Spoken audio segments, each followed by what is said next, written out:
Hey there. So I'm in a little quandrum, and sometimes I get in these things where some things just don't make sense. So I had welded the PMHs here to the pipes and put some coils there. And I started thinking one of the legs of the PMHs must be longer. So the gaps are wider on one side and closer on the other. So it got me thinking, do I want that to be tighter or do I want it to be wider? So,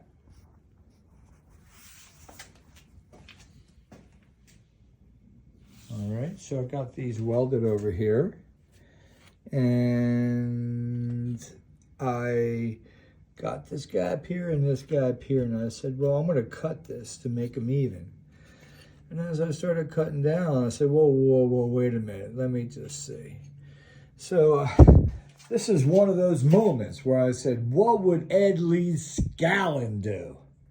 So I literally opened up his book, Magnetic Current, Ed Leedskalnin.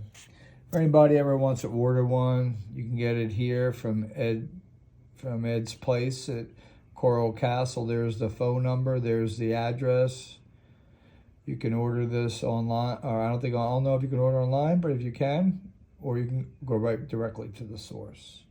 Comes with a book in every home, and this one here. This is a special version I had a long time ago.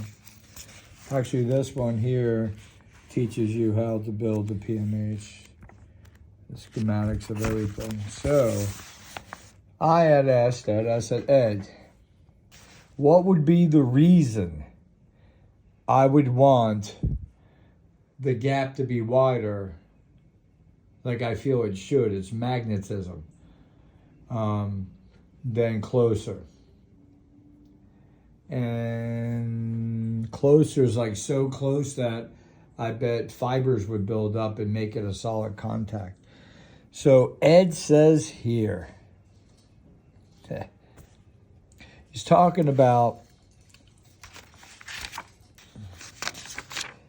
there's a schematic right there for Ed Leedskalnin's perpetual motion holder, okay? Bam, snapshot it. Then he describes about the different functions and where the energies flow from it. And here's where I got my answer. And the answer, as he's talking about putting a spinning magnet inside the prong ends, like right here, and spin it, that the iron bar, and you'll see not much light if you have the keeper bar on, because it's a closed circuit. The negative ions, I'll call them, or you can call them electrons, would rather flow and stay than leave. Most of them will flow, but they still will, some will leave. And then it says, and will not come out. So it shows that if it's closed, some of the magnets that we in the iron prongs will run around and orbit and will not come out. But when the orbit is broken, they will come and run in the coil, and the result is more light. That means the energy decides to back itself up. So what will happen is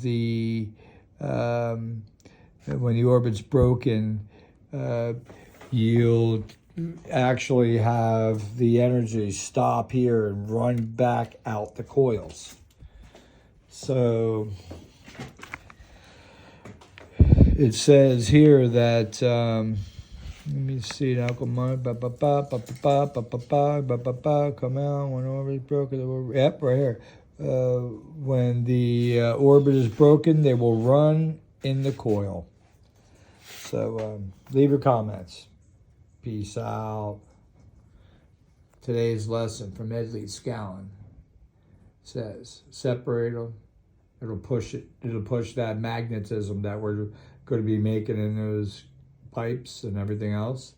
will come out of the coils there. Those coils will be getting a lot of electrons, or negative ions, coming out of the magnetism that's connected to both sides. Leave your comments. Shazam.